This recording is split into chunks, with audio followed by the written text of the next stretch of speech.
et bienvenue à la séance ordinaire du Conseil de l'arrondissement des Nations du 24 octobre 2023. Cette fois-ci, on est en direct du 600 rue Thibault. Je déclare la séance ouverte. Adoption de l'ordre du jour, ça vous va? Il n'y avait pas de point à rajouter? Non.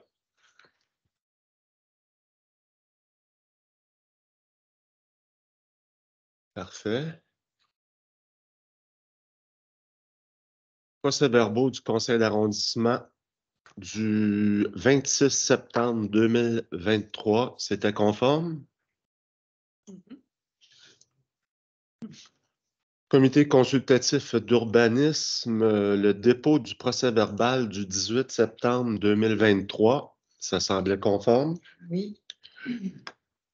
Alors, on serait rendu à la période de questions des personnes présentes. Tout d'abord, merci de vous être déplacés.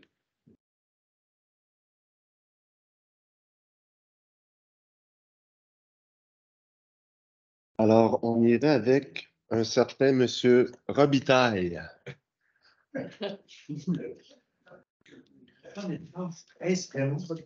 C'est Raymond Robitaille. Je pense qu'elle est stressée, c'est sa première fois. Bonjour. Merci de me recevoir et m'écouter encore une fois. Mais après, j'aimerais avant féliciter M. Deneau pour son entrevue avec Gérald Fillon. À l'économie, mercredi, 2 octobre. Même si je ne prends pas le transport en commun, pas parce que je ne veux pas, c'est ma femme qui ne peut pas.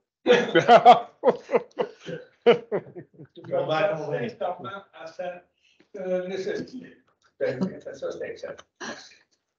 Merci. Bon, je reviens à mes vieilles habitudes et j'ai écrit une question. Voilà. Je parlerai du Rousseau d'Esprit. Surprise. Mot de tête. 35, 74, 49, Québec, Inc. Actuellement, il y a des discussions en cours. Donc, le sujet d'actualité est pertinent. J'ai entendu parler depuis quelques mois d'études hydriques pour le Rousseau des Scouts. Il est aujourd'hui d'une importance de haut niveau si on prend en considération les dernières rivières d'eau reçues dernièrement et surtout près de nous. La dernière en date, mardi, le 12 septembre 2023, Montréal. La station à McGill vient de mesurer 14 mm dans les 15 dernières minutes à 17 h. À New York, le 30 septembre 2023, malheureusement pour les nombreux New-Yorkais, la tempête a inondé la région vendredi et a entraîné plus de 5,1 cm de pluie entre 8 h et 9 h, c'est-à-dire 51 mm de pluie en 60 minutes ou 12,75 mm en 15 minutes. Montréal, 14 mm en 15 minutes. On est bien. Ouais. C'est réellement du sérieux quand même. À quand Sherbrooke? L'étude hydrique nous permet d'analyser les conséquences en aval des changements en amont. Ici, les changements du ruisseau des Scouts au niveau du projet intégré des terrasses de golf et leurs répercussions sur le terrain de golf, sur le club de golf de Sherbrooke et la zone des rues Vermont-Jean-Cartier. Mes questions. Est-ce à la ville de Sherbrooke de commander cette étude et de payer pour ce travail ou au promoteur lors d'une demande de permis quelconque? Ma première question. Est-ce que la ville de Sherbrooke a déjà demandé cette étude ou a reçu cette étude?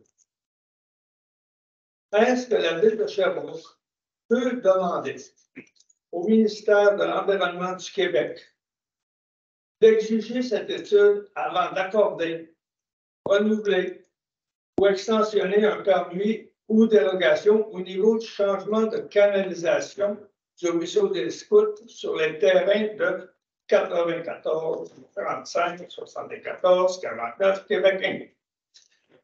Car lors de son premier permis, Mme Sophie Moffat Bergeron, ingénieur, directrice régionale de l'analyse et de l'expertise de l'Estrie, sans aucune étude hydrique, a décidé et a signé pour le ministre qu'il n'y avait aucun impact physique dû au déplacement de la canalisation pour la construction de tours à condominium. Ça, c'est dans le permis qu'ils ont donné. Je vous fais remarquer deux choses. Premièrement, il n'est jamais fait mention de grossir la canalisation. L'impact n'est pas le même. Deuxièmement, c'est selon 94-35 sur 74-49, comme dit-il, pour la construction de tours à condominium. Je suis inquiet, les citoyens sont inquiets, le gars de Sherbrooke est inquiet. À qui reviendront les responsabilités si des problèmes majeurs apparaissent à la suite de ces travaux, s'ils sont permis par le ministère de l'Environnement du Québec et par la ville de Sherbrooke? Merci. C'est tout? Je vais pouvoir avoir une copie de vos questions. Oui. Je vais faire le. C'est bon. OK. Les effets pour ça aussi. C'est bon. Donc, une partie que vous allez pouvoir demander à nos services. Oui, on va Parfait. écrire l'intégrale des questions, ça va être plus facile. Ou on va joindre en tout cas. On ne perdra pas de mots non plus. Tout ça. On ne jouera pas au téléphone. Oui. Monsieur Deneau? Je suis tout à fait d'accord avec vos propos. Je vais vous lire la réponse à votre question que j'ai eue quand j'ai adressé la même question le 15 septembre. Il n'est pas du ressort des services de la Ville d'effectuer d'études hydriques de nos promoteurs. Il en est de sa responsabilité. D'autant plus qu'il a dû demander un certificat d'autorisation au ministère de l'Environnement. Les enjeux que vous avez soulevés dans le secteur de la rue Vermont ont été mentionnés aux promoteurs par un collègue du SIU pour obtenir plus d'informations sur cette étude. Il faudrait l'adresser aux promoteurs. Je pense que c'est vraiment une réponse administrative. Puis elle vient des gens qui n'étaient pas là au début des années 2000 pour voir c'est quoi l'impact de ce ruisseau-là quand il déborde. Ça s'est vu du point de Vermont et Jacques-Cartier et jusque dans le point de la rue O'Reilly et des propriétés qui ont été louées. Donc, je crois que la Ville a quand même la responsabilité de s'assurer que les conduits sont capables de suffire à la demande d'eau. Sinon, il y a plusieurs propriétés qui vont être vulnérables. Donc, on va adresser de nouveau la demande. Parfait. Merci beaucoup, M. Robitaille. M. Jean-Luc Lepitre.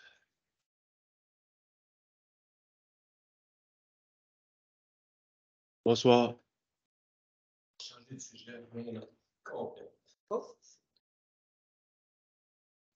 À la ville, les secteurs sont très séparés d'un à l'autre. Et un secteur ne touche pas à l'autre. Et un qui fait ça, l'autre il ne touchera pas. Mais ça amène de grands problèmes. Je suis déjà venu ici il y a quelques années pour vous faire la même remarque que je vais vous faire ce soir.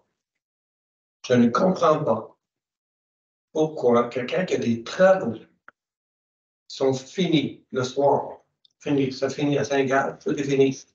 Mais qu'on laisse les panneaux de détour, route fermée jusqu'au lundi,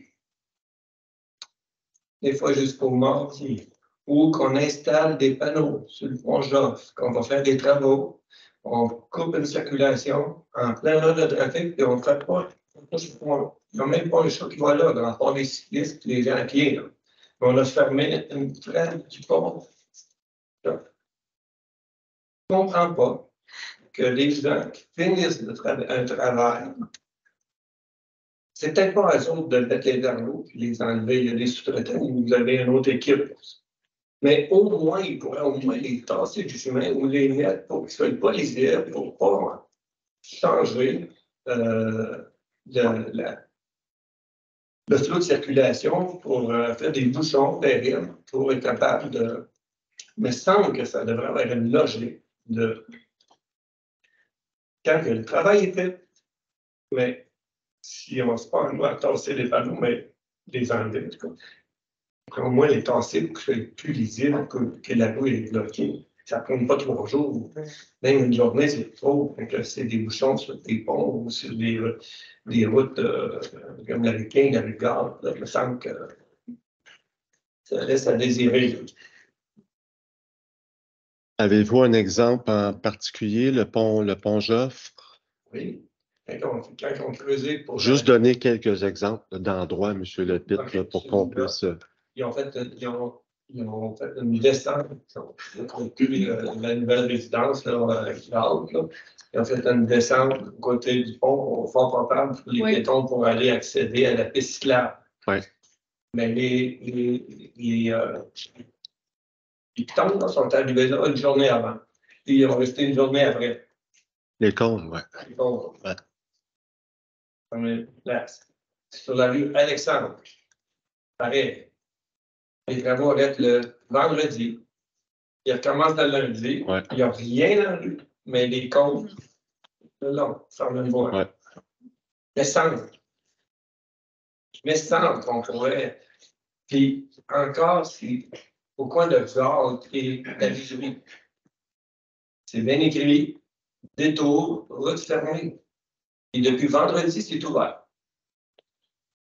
Les travaux sont finis, mais le panneau et la route est fermée est encore là. D'accord.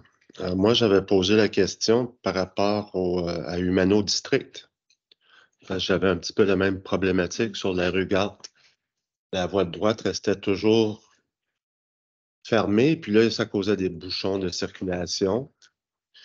Donc, c'est une question qui s'adresse au service des infrastructures urbaines, de toute évidence. Là, c'est la directrice qui m'avait répondu à ce moment-là qu'ils avaient autorisé l'entrepreneur à ne pas dégager la voie de droite. Donc, il doit y avoir des ententes, des fois, dans ce cas-ci, si on parle d'une construction privée. Cependant, il a l'obligation de la libérer entièrement à la fin de semaine, ce qui n'était pas toujours le cas. Maintenant, ça, c'est ce que M. Deneau, j'ai entendu M. Deneau parler souvent de ça. Des fois, la fin de semaine, l'élastique est mou. Tu sais, là, comment qu'on fait pour vérifier ou pour renforcer ça? Parce que c'est souvent le cas. Sinon, pour le reste des raisons, ben, c'était aussi lié à la sécurité. Il y avait des grues et tout, là. Fait que c'est du privé, hein. Mais je peux comprendre que pour les rues de la ville et tout, on devrait savoir c'est quoi la réglementation. Ça, c'est ça que vous voulez savoir dans le fond. Et je comprends que Toi, tu voulais parler? C'est à eux autres à mettre les condamnants, les enlever, mais il me semble que sans les enlever, les gars, ils ont fini. Les tasser. OK. Madame Laroche? Ben, je voulais juste dire, parce que moi, je le vois souvent quand même qu'ils le font. Fait que d'après moi, c'est une question de est-ce qu'il y a certains chantiers avec des règles différentes ou c'est du multi-équipe, là, dans le cas du pont Joffre, est-ce que là, comme vous dites, c'est une équipe plus par, fait qu'ils n'ont pas avisé la partie. Mais fait qu'il y a quelque chose à regarder là, mais c'est en général, c'est quand même, je pense, fait. Sauf exception, mais je pense que vous pourriez quand même le signaler, ce genre de choses-là, au 819, si je me trompe, là, quand vous voyez des cas précis qui nuisent vraiment à la circulation en appelant 819 821 5858 pour que les équipes le sachent et qu'ils prennent note aussi. Là. On ne les voit pas tous, mais. Moi, je fais 5 km par semaine dans la ville de Sherbrooke. Vous envoyez beaucoup. Quand je le vois boucher, ça retarde, je trouve ça tough. C'est pas facile. Puis aussi, un exemple qu'ils ont fait aussi, entre Alexandre et Belvedere, le chantier de construction, il y a un gros HLM qui s'en vient là. Ouais. Ça, il est fermé aujourd'hui. La ligne de droite est fermée aujourd'hui. Mais là, ils ont réussi à comprendre qu'il faut élaborer juste à notre niveau. Mais avant ça, ils ont décidé, entre Alexandre et le pont, de fermer ça là. Fait que ceux qui virent à gauche ne peuvent pas aller tout droit. Jusqu'à la sortie, là, le premier viaduc, la sortie, c'était bloqué jusqu'à là, puis jusqu'à l'autre, il y a de trafic, là. quand je sais que c'est pour l'autre plus loin, là, ils l'ont fait beaucoup mieux parce que là, ils l'ont mis partir d'Alexandre à l'autre bord. Fait que c'est pas les gens qui allaient aller sur Alexandre à gauche ou à droite, ils n'étaient pas pris dans la ligne pour bloquer les autres. Déjà pas mal mieux. Mais je pense qu'il y a un petit peu d'amélioration de communication. Surtout là, pour être capable parce que des fois, les gens ils deviennent agressifs. C'est pas Montréal encore. Mais des fois, les gens, quand ils voient les affaires de ils Merci. Merci, M. Lapitre. M. Fernand, pardon, M. Deneau. Peut-être pour répondre, M. Lapitre, comme disait M. Jean, je pense qu'il y a toujours place à l'amélioration, mais il y a quand même eu des pas qui se sont faits au fil du temps. Et je vous donnerai l'exemple. Des fois, on se compare, on se console. Le pont qui engendre la 410 sur le boulevard Portland est en réparation, c'est petit. Et les travailleurs sont partis en vacances et ils avaient laissé les stocks sur le pont. Il défie de rejoindre les gens du ministère des Transports. Et à peu près durant la même période, il y a des flux de circulation qui ne fonctionnaient pas à l'avant de McCree, au point de McCree et Portland, le samedi matin. Et on a pu voir des gens d'Hydro-Sherbrooke qui étaient là en train de réparer les feux. Alors que sur Dash, un week-end, les feux clignotaient, ils ne fonctionnaient pas, ça avait été avec les travaux actuellement. C'est du transport interviateur. C'est pas facile de rejoindre versus. On se compare, on console, puis je pense qu'il y a eu de l'amélioration au fil du temps, mais je suis d'accord avec vous. Sur le long début, justement, sur le territoire de Sherbrooke, d'employés municipaux, de pompiers, de policiers, on avait capable d'avoir un relais d'information. Puis oui, il y a des gens qui sortent les personnels, pour m'engager lorsqu'il arrive des problèmes d'actuellement sur l'ordre. C'est ça. Merci, M. Deneau. Alors, M. Fernand-Lucier. On a les 3 mousquetaires ce soir. Non, pas 4, c'est ça. Oui. Bonsoir, M. le Président. Bonsoir à tous les membres du Conseil de l'arrondissement. Merci de nous permettre de venir parler ou de poser une question ce soir. Mon nom est Fernand Lucier et je suis citoyen résident sur la rue Prospect à Sherbrooke. Ma question est directement reliée à l'intervention de Raymond Torvital un peu plus tôt et je vois aussi aux commentaires que M. Marc a posé ou a donné sur l'étude hybride. Je veux juste rappeler d'abord qu'au mois d'août, par contre, au mois de juillet 2002, le 2 juillet pour être précis, il y a eu une tempête ici à Sherbrooke qui s'est arrêtée pendant plusieurs heures à Sherbrooke et dans la région, qui a déversé des quantités très importantes d'eau en très peu de temps. Il y a quelques endroits de la ville qui ont subi des dommages, mais les dommages les plus importants ont été enregistrés au coin de Vermont et Jacques-Cartier, comme ça a été mentionné. Parce que le système d'évacuation d'eau à cet endroit ne pouvait pas accommoder toute l'eau qui a été produite par le bassin en amont. Il y a plusieurs propriétés de ce secteur qui ont subi des dommages d'eau importants. Et les conséquences ont été coûteuses pour la ville de Sherbrooke. On parle de à peu près 250 000 $ que ça a coûté à la ville. Des modifications ont été apportées à court terme à ce système d'évacuation des eaux à cet endroit. Mais plus important encore, il y a une étude qui a été commandée par la ville pour corriger ce problème à long terme.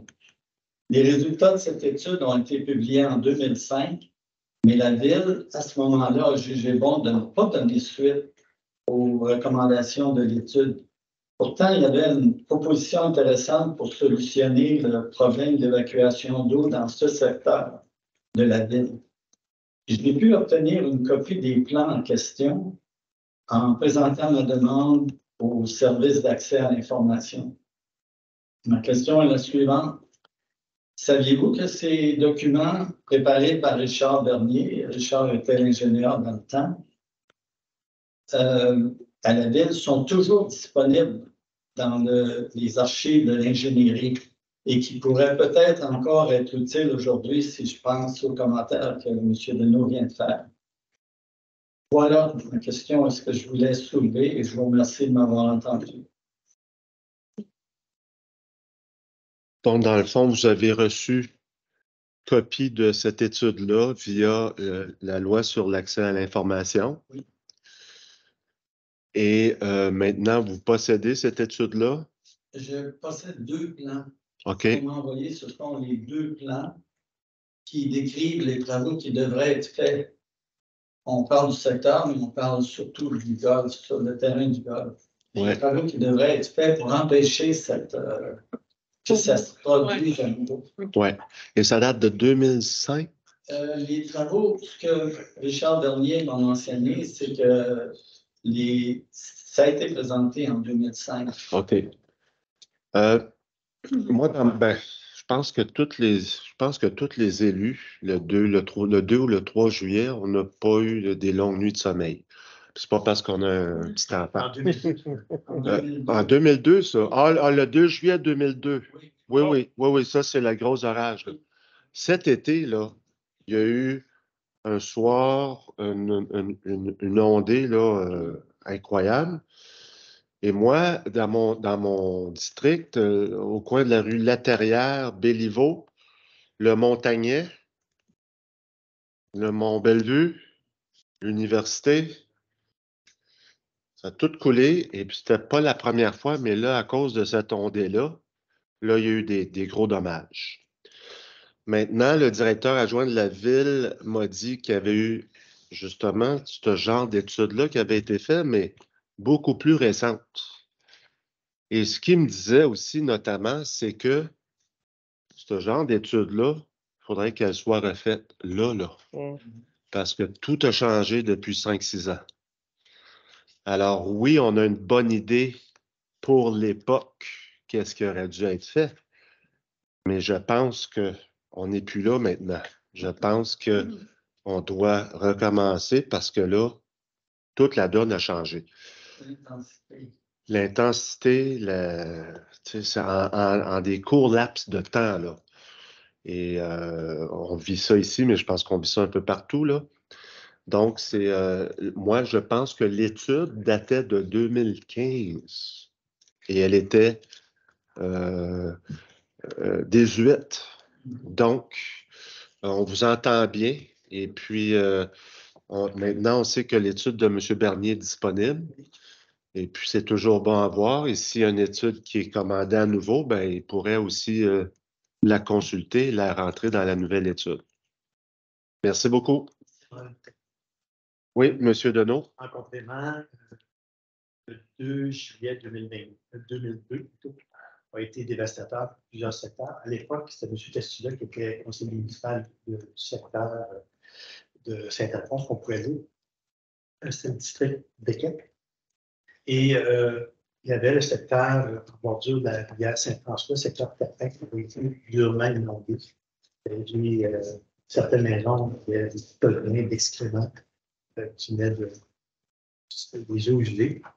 Et à l'époque, la ville a pris un engagement pour ce secteur-là de séparer les eaux pluviales dans tout le secteur. Donc, on avait fait des vidéos autour du centre dentaire Portland, Cape, Maurice, Clark, Loma. Tous ces secteurs-là, les rues ont été refaites. C'était quand même un engagement significatif. Et au même moment, on avait entrepris pour régler des problèmes dans le secteur Vermont et Jacques-Cartier, une entente d'agrandir les bassins, les étangs du terrain de golf pour en faire des bassins de rétention. Si on regarde en 2002 versus aujourd'hui, la démographie, le nombre de population dans ces secteurs-là a augmenté de façon significative. Et c'est là le gouvernement, avant de donner les permis de construction dans ces secteurs-là, de s'assurer de produire les actifs pour que ça se produise la même mauvaise expérience 25 ans. Et oui, M. Bernier avait travaillé fort et va faire la demande pour avoir l'accès au rapport en question. Les plans que j'ai décrivent justement l'agrandissement des bassins de rétention. Et comme on parle de l'intensité, dans ce temps-là, ça devait être 50 ans, 100 ans. Et aujourd'hui, je pense qu'il fonctionne même avec les 200 ans.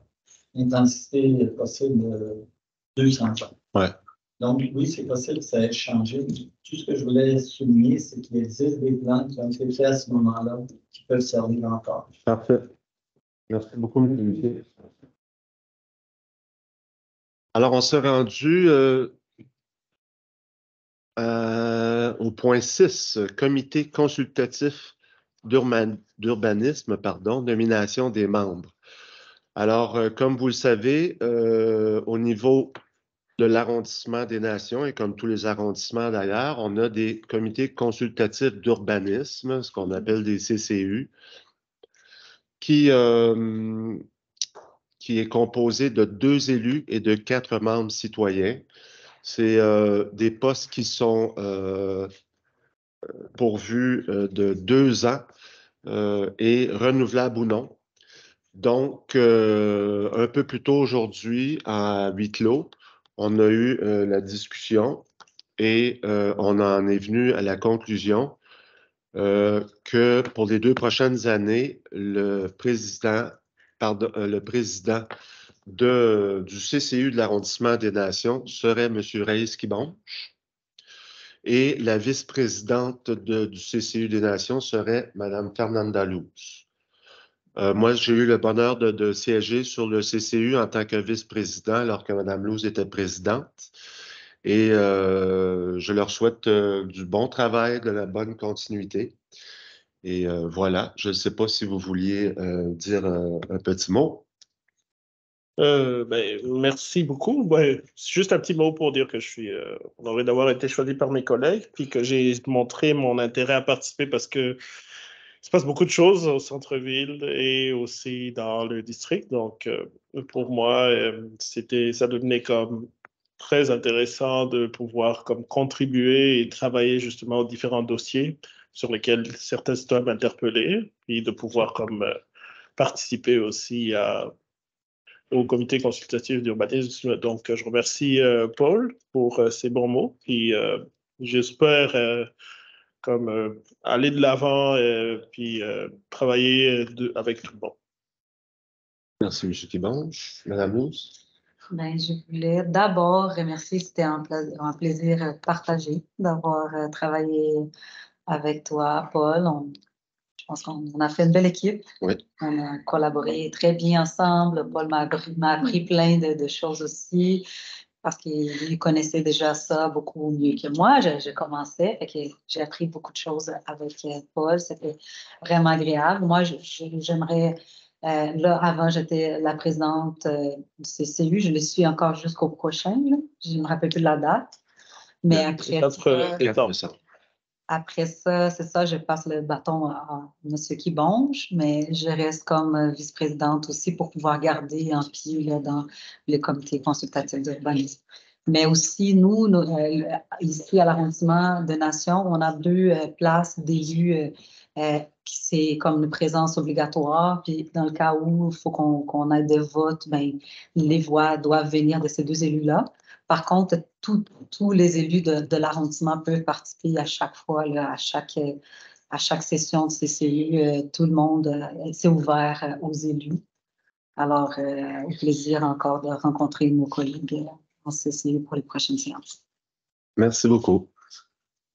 Monsieur le Président, est-ce que vous avez précisé que c'était à compter de 27 novembre. De quelle date que les gens prennent? C'est le 4 décembre. 4 décembre pour le Ouais, CCU.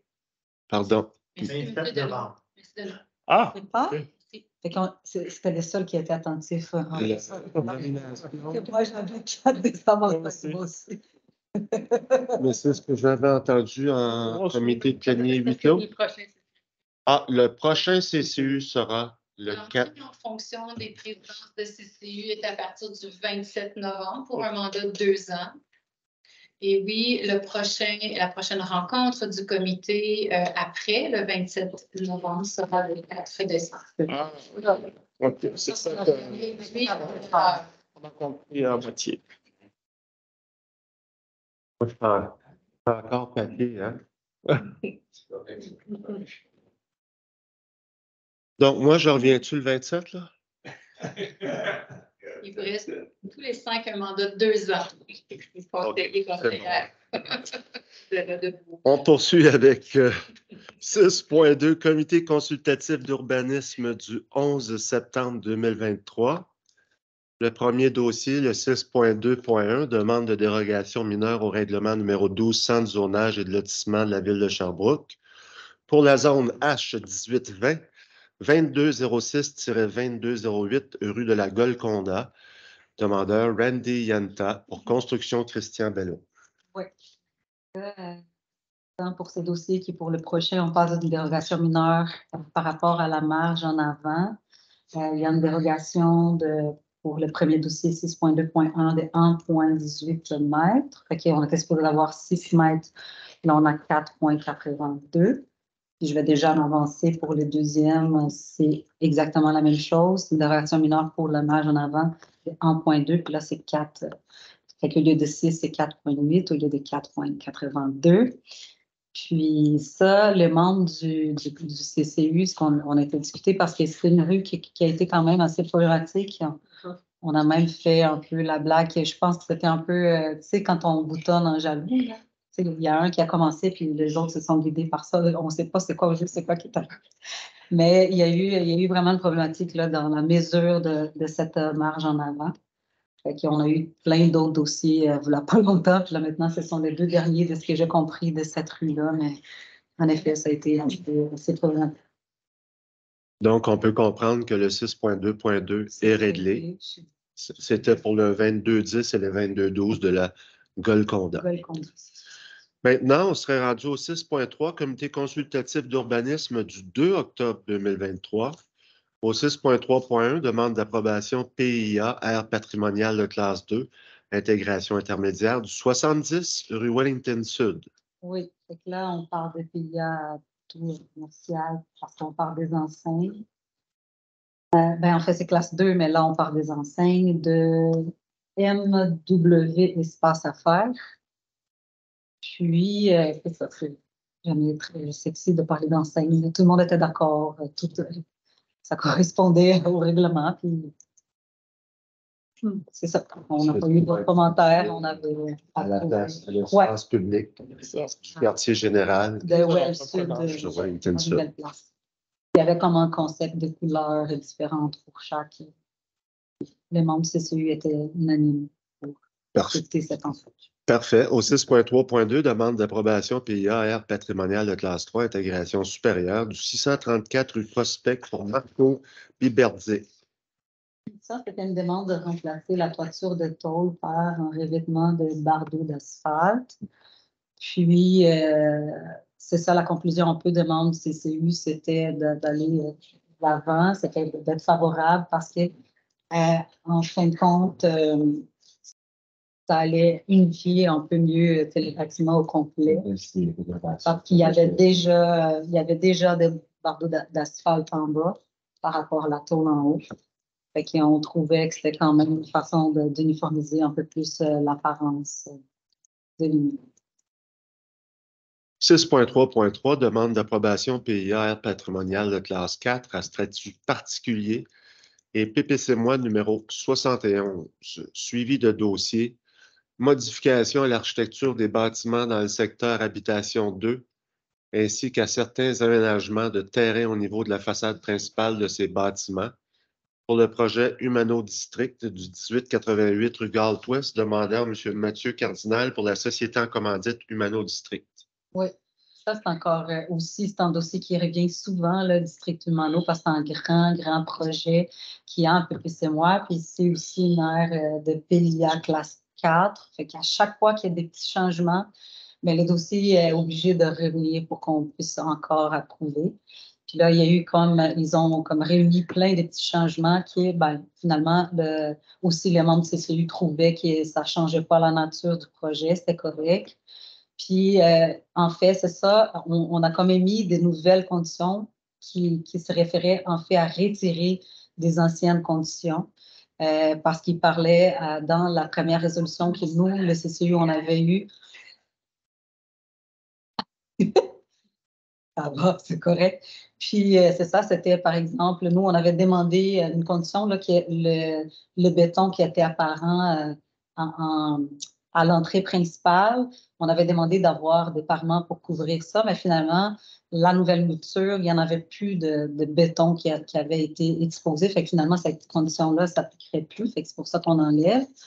Et aussi par rapport au bac à fleurs en avant, ça avait été en majorité remplacé par des arbres. Alors, c'est pour ça que ces deux conditions-là ne s'appliquaient plus. Fait qu'on a profité dans le même dossier pour retirer aussi ces deux conditions. 6.3.4, demande d'approbation PIA d'implantation. Pardon, juste un instant, Mme Laroche. J'avais juste une mini question par rapport, mais peut-être que vous n'avez pas la réponse, parce que c'est un dossier qui date d'un autre mandat. Mais moi, je me posais une question que j'aurais peut-être aimé qu'on aille voir, mais comment ça se fait qu'à l'époque, quand il a été approuvé ce projet-là, on n'a pas, en refaisant toute la bordure, on n'a pas intégré un piste cyclable dans ce secteur-là qui, après ça, nous aurait permis de connecter, parce que je trouve que c'est vraiment majeur, là. Puis là, on va jouer beaucoup sur l'emprise de la rue. On aurait eu de la place pour créer quelque chose. Il s'en crée une dedans. Non, mais ça fait une boucle dans la forêt, mais c'est pas la même chose que de créer un lien. Il y avait eu des discussions OK. quand il y a une piste multi Devant. Et il n'y a pas eu de suite à ça. Et plutôt, le promoteur, c'est là qu'il a proposé la piste multi en haut. Fait qu'il demande de traverser. C'est pour les gens qui arrivent juste de Garden. OK. Ouais. Ouais.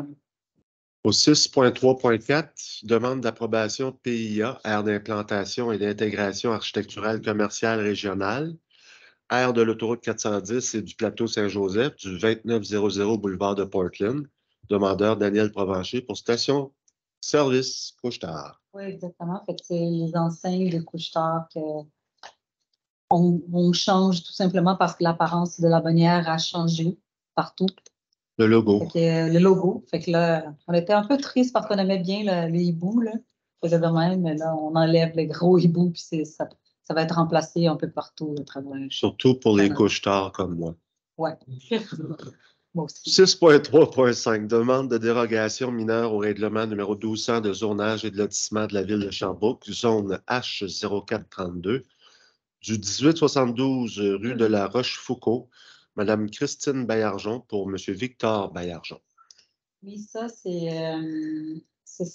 juste pour régulariser en écart de 0,54 mètres de la marge latérale. C'est prévu d'avoir un tampon en partie une passerelle piétonne à côté de la maison. Elle était supposée d'avoir une marge de 2,1 mètres. Et finalement, la marge est de 3,56 mètres. Ça fait longtemps. Probablement, c'est parce que là, maintenant, c'est un nouveau propriétaire. C'est pour ça qu'on s'est rendu compte que la marge n'était pas. Donc là, c'est pour corriger ça, la demande de dérogation mineure. C'est mentionné 1,54. C'est 0,54. C'est 0,54 l'écart, mais la marge latérale, c'est de 1,56 au lieu de 2 points. Parfait. Au 6.3.6, demande de dérogation mineure au règlement numéro 1200 de zonage et de lotissement de la ville de Sherbrooke pour la zone H0412 du 1115 rue Pascal, M. Jasmin Leclerc. Ah oui, puis ça, oui. En fait, c'est une maison qu'il y avait déjà un abri d'auto. Puis là, ce qu'ils souhaitent faire, c'est de fermer l'abri d'auto puis le transformer en garage. Fait que ce qui arrive, c'est que quand c'est un abri d'auto, il y a encore le règlement qui oblige à avoir une marge minimale de 2,1 mètres de chaque côté. Mais une fois qu'on ferme ça, c'est comme si les bâtiments ils finissaient là-bas. Fait qu'en plus d'avoir ces règlements-là de 2,1 mètres de chaque côté, c'est la somme des deux marges latéraux qui doit avoir minimalement 6 mètres. Fait que c'est là qui est finalement, il est obligé de demander une dérogation mineure parce que ça n'atteint pas les 6 mètres. Parce que d'un côté, il y a 2,26 mètres et de l'autre côté, 2,51. Ça fait un peu moins que 6 mètres. Fait que c'est ça la demande. Parfait. Merci, Mme Louz. On serait rendu au dossier conseil d'arrondissement. Au point 8.1.1, nous avons procédé à, vous savez, On a procédé, changer un petit peu les règles du jeu au niveau de la présidence des arrondissements, d'y aller avec des termes de 2 ans. Alors, mon mandat s'achevait le 16 novembre, si je ne me trompe pas. Et on a procédé à l'élection de la prochaine personne à la présidence. Pour ce faire, on a nommé une présidente d'élection en la capacité de... Est-ce que ça va? Je pense que je vous ai perdu, hein? J'ai quitté. Ben, c'est parce que le premier Là, point. tu permets, c'est le président d'élection. Exactement. Vous avez sauté un point, Monsieur le Président, 8.11. C'est pour ça qu'on est un petit peu mêlés dans l'autre jour. Donc, Je ne suis pas au bon endroit. vous avez juste, il y a un point. 8.1. Oui. Je suis là. C'est ça qu'il dit. Je suis en plein là. Nous avons procédé à nommer une présidente d'élection. C'est bien ça que j'ai dit? Oui. En l'occurrence, notre directrice, Mme Isabelle Côté.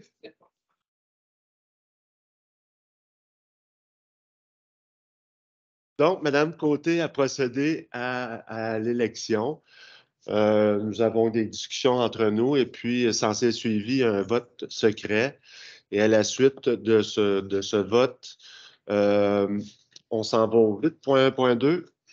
Donc, on fait la nomination à la présidence de l'arrondissement des Nations. Hein? Oui.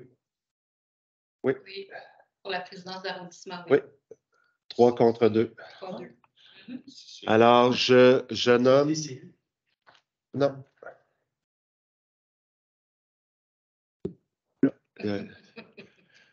Oui, on était vraiment pas attentifs aujourd'hui.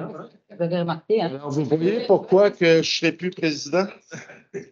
On remet en question tout ce que je fais ce soir. Non, Non. pas vrai. Ciao, après 2 ans, merci, bonsoir. Alors là, j'aimerais nommer à la présidence de l'arrondissement des Nations, Mme Fernanda Luz. Bravo, Mme Luz. En fait, je ne suis pas d'accord avec toi, Paul. Tu es vraiment un excellent président. Là. Je pense que tu es très aimé de tout le monde, des citoyens qui viennent. Je pense que tu fais ça vraiment très bien. Tu as mis la barre très haute. Fait que je suis un peu stressée et anxieuse parce qu'il a mis vraiment la barre haute, M. Jean, n'est-ce pas? Fait que c'est ça. Moi, au début du mandat, j'avais déjà dit à mes collègues que j'avais l'intérêt de présider l'arrondissement parce que moi, j'ai un intérêt particulier pour la proximité. Je trouve que nous, en tant que ville, il faut définitivement, justement parce que la ville de Sherbrooke, on n'arrête pas de grandir et tout ça. Puis moi, je m'intéresse beaucoup au développement de communautés, puis comment nous, on peut contribuer en tant que ville, là, justement, pour créer des quartiers plus dynamiques, animés, où que les gens puissent créer un esprit de communauté. Fait que ça, c'est vraiment un sujet qui m'intéresse. Moi, je viens du domaine de la santé. Moi, je m'intéresse à la santé publique, en fait, un peu. Puis si j'ai fait de la politique, c'est à cause de ça, finalement. Là, ce qui m'a mené en politique, c'était d'imaginer que je serais peut-être capable de prendre des décisions qui vont avoir un impact sur la santé, sur le bien-être des gens, de la population. Fait que moi, je pense qu'il faut passer par la proximité. Et que j'avais nommé ça en début de mandat, puis là, on savait que c'était 2 ans de mandat. Fait que j'attendais que ça finisse le premier mandat. Puis j'avoue que moi aussi, Paul a fait ça tellement bien que c'est sûr qu'à un moment donné, je dis, oh mon Dieu, c'est un peu déchirant. Mais moi, j'aimerais quand même avoir cette expérience-là pour les 2 prochaines années. Et voilà. Monsieur le Président, j'aimerais rectifier les faits, s'il vous plaît, par rapport à la procédure de mise en candidature et de nomination pour ce poste de présidence-là. Effectivement, on a procédé à 2 nominations en huis clos, la présidence d'arrondissement et celle de CCU. Monsieur Deneau avait raison. Pour la présidence d'arrondissement, il n'y a pas eu de vote. Il y a eu 2 mises en candidature et une des candidatures s'est retirée. Donc, il y avait Monsieur Deneau et Mme Luz mise en candidature et M. Deneau a retiré sa candidature. Je voulais rectifier les faits pour ce poste-là. Ça nous en prendra de ne pas écouter M. Deneau. Oui. C'est ça. Notre mémoire, on l'a dit plus tôt, avec Ouais. les 20 quelques années. C'est notre... Enfin, quelques, là. Il y a d'autres qui dormaient. T'as raison. Donc, merci Paul, de ta contribution. Mm. D'assurer le respect, puis aussi de maintenir les discussions toujours focusées sur les sujets à l'agenda. Ça fera partie du défi de la prochaine présidente. Vraiment, l'heure qu'une rencontre serait peut-être s'assurer de maintenir justement cette rigueur. Je pense que c'est sûr. Je pense que les gens ici sont en mesure de s'exprimer tout en gardant le focus sur les sujets qui sont d'ordre municipal. Donc, encore une fois, Paul, merci. Merci beaucoup, Marc. Alors, on va poursuivre. Est-ce qu'il y a d'autres choses, Madame la directrice? Ben, juste préciser. Ah oui, pour la date, l'entrée en vigueur, allez-y. Allez-y. Ben, tout comme l'autre président. Le 17. Le 27 novembre. Alors, l'entrée officielle en fonction pour Mme Lou sera à partir du 27 novembre, donc pour la prochaine séance du conseil d'arrondissement du 28 novembre. Monsieur le Président, est-ce que c'est vous qui tenez le registre des fêtes de famille chez vous? J'ai terminé, M. le Président. Merci. Donc, c'est une réunion, c'est une assemblée qui aura lieu au bureau Jacques-Cartier. On peut-tu passer à un autre point? Merci. Au dépôt maintenant, 8.2.1, dépôt du suivi des interventions du conseil d'arrondissement du 26 septembre 2023. Alors, le tableau de suivi des interventions est déposé. 8.2.2, dépôt du budget des frais de représentation sociale 2023 pour l'arrondissement des Nations. Alors, tel que demandé, le rapport de dépenses est déposé. Assistance financière, le fonds dédié activité de mobilisation citoyenne du district du Lac-des-Nations.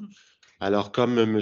Kibonge a pu en discuter tout à l'heure lors du plénier public.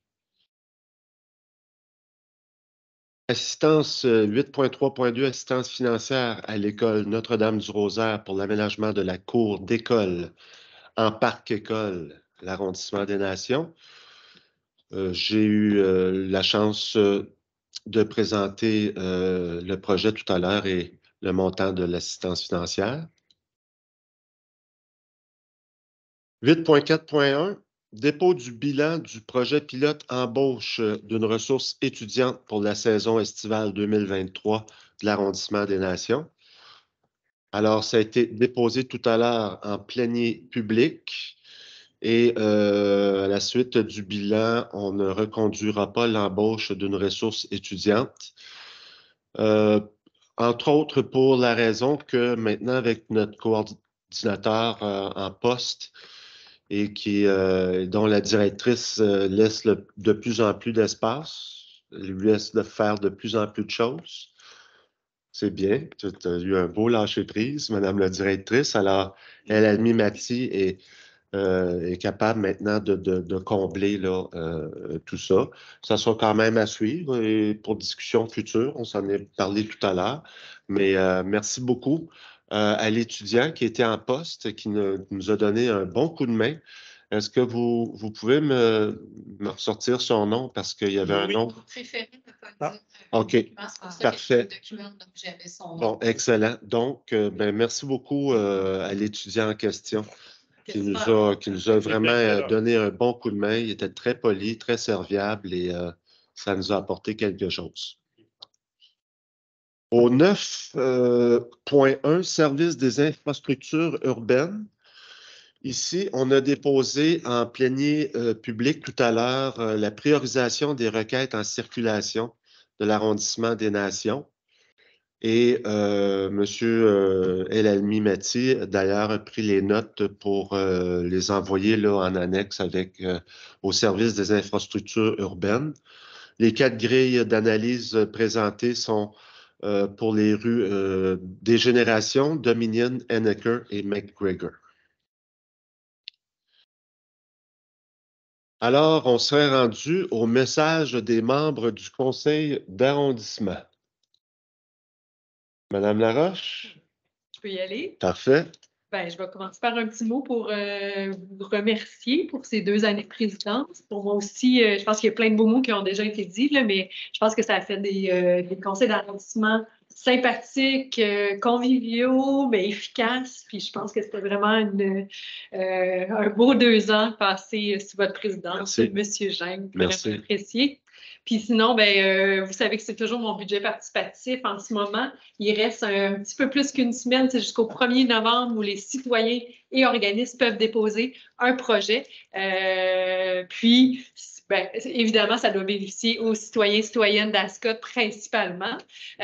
Donc, vous êtes les bienvenus. C'est super simple, c'est un petit formulaire en ligne sur la page de la ville de Sherbrooke du nom de ma conseillère. En ce moment, on a déjà 5 projets de déposer. On sait que les gens sont souvent dernière minute, fait qu'on attend plusieurs autres projets, mais il reste encore de la place. Et ultimement, c'est les citoyens et citoyennes d'ASCOT aussi qui vont choisir les projets qu'ils souhaitent voir se réaliser dans l'arrondissement, dans le district, excusez. Donc, ben, message aux citoyens et citoyennes d'ASCOT qui pourraient nous écouter. Vous avez encore une belle semaine là, pour nous proposer des projets qui amélioreraient la vie de quartier. Merci beaucoup, Mme Laroche. Monsieur Deneau? Oui, un message. Je pense qu'on a félicité en masse les nouveaux arrivants au conseil d'arrondissement au point de vue présidence, puis remercier M. le Président. Moi, j'irai de l'avant avec un message de sympathie à la famille de M. André Castonguay, pour ceux qui étaient là au plan d'action de l'arrondissement. M. Castonguay était là.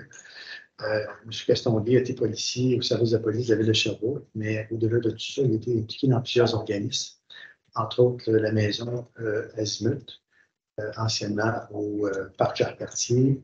Il était un des porteurs de dossiers pour le financement à plusieurs reprises, puis aussi dans une activité, bien pas une activité, mais un engagement de redressement. On avait certains problèmes à l'époque, financement, puis au point de vue point de vue, état financier, parce que ce n'est pas évident pour les organismes qui vont chercher des bénévoles, pour aller chercher des personnes qui ont les compétences et aussi le temps pour s'investir, pour déposer les fameux rapports qu'ils doivent faire, pour aller chercher leur contribution pour le point de vue organisme. Et aussi, il a été très impliqué dans d'autres activités, entre autres les Joyeux 5 à 7 avec Mme Hélène Ouellette. Vous êtes toujours au rendez-vous près de la Nouvelle-Brunet. Ça fait partie de quelques engagements. Suivons. Comité de retraite. Comité de retraite, les employés de la ville, du point de vue policier communautaire, a été un des premiers impliqués dans cette activité-là à Sherbrooke. Donc, une sympathie à sa famille. C'est une lourde affaire pour la collectivité. Merci. Merci, M. Deneau. M. Kibonge? Merci, M. le Président. Puis c'est vrai que ça a été de belles années. Comme a dit ma collègue Mme Luz, vous avez eu la barre très haute. Il va falloir qu'on mette à la hauteur.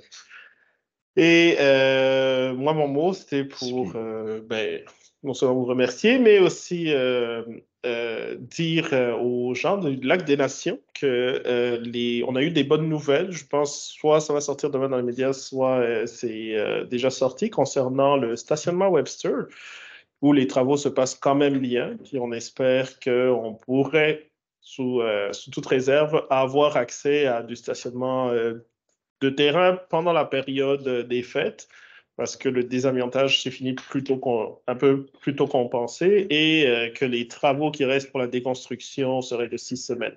On croise les doigts que les choses continuent à bien se passer comme cela. Donc, à part cela, bonne semaine et au plaisir de vous voir dans les quartiers. Merci, M. Kibonge. Mme Luz? Oui, alors ouais, je ne vais pas me répéter, mais je vais dire pareil, encore une fois, je veux te remercier, Paul, d'avoir été un si bon président, aussi d'avoir un super bon partenaire aussi au CCU. J'espère, je suis certaine de pouvoir compter encore sur toi là, pour tous les dossiers. Moi, c'est ça. Moi, je voulais comme inviter les gens à venir. L'année passée, en 2021, là, je suis allée voir la Maison des Jeunes parce que c'est dans l'offre qu'on a un peu des événements de quartier, de proximité. Bien, souvent, les gens, moi, j'entends souvent qu'il manque des activités, soit pour les personnes un peu plus âgées, ou les jeunes, ça fait depuis plus longtemps qu'ils sont des jeunes, admettons, ou les jeunes adolescents, jeunes.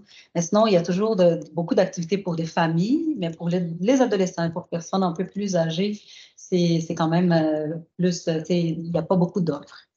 Fait que là, c'est ça, j'ai jasé un peu avec M. Éric Baudet de la Maison des Jeunes l'année passée, puis il disait, ben là, on pouvait faire un projet là, en partenariat et tout ça. Fait que je suis allée rencontrer les jeunes, j'avais proposé plein de choses qu'on pourrait éventuellement imaginer. J'avais parlé d'un court-métrage, j'avais parlé d'un balado et tout ça. Plein de petits projets intéressants qu'on aurait pu imaginer de faire avec les jeunes de la Maison des Jeunes.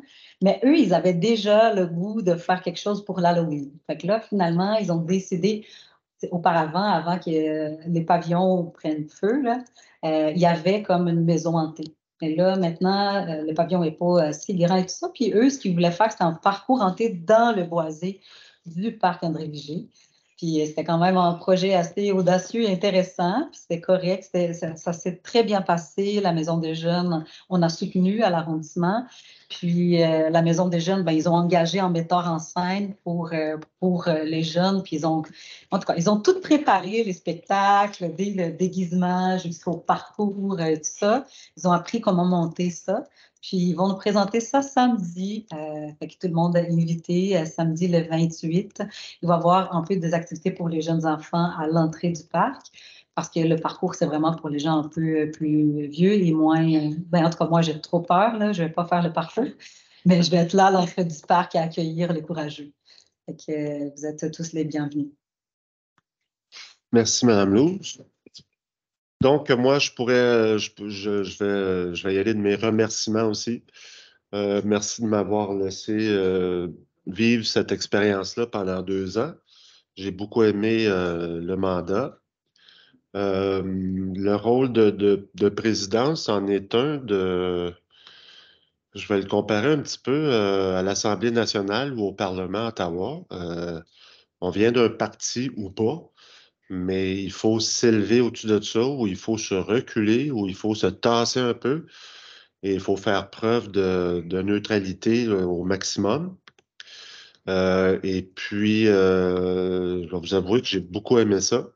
Je ne suis pas sûr que j'aimerais le faire au conseil municipal, mais dans une enceinte beaucoup plus intime qu'un conseil d'arrondissement. C'est quelque chose que j'ai trouvé très agréable. J'ai aussi essayé de changer les choses au niveau des interventions avec les citoyens, citoyennes, en dehors de la période de questions des personnes présentes, un point très précis à l'ordre du jour, alors qu'on permettait aussi des interactions au fur et à mesure des conseils d'arrondissement, et c'est un point qui a été amené lors de nos rencontres mairesses et présidences d'arrondissement, parce que c'est quelque chose qui n'était pas nécessairement dans nos règlements. Puis moi, ben, je voulais vraiment qu'on pousse l'esprit, sentiment de, comment on appelait ça dans le temps, les rencontres de cuisine. Et je pense que si on veut avoir un gouvernement de proximité dans les arrondissements, en tout cas, moi, je trouvais que c'était l'approche à avoir.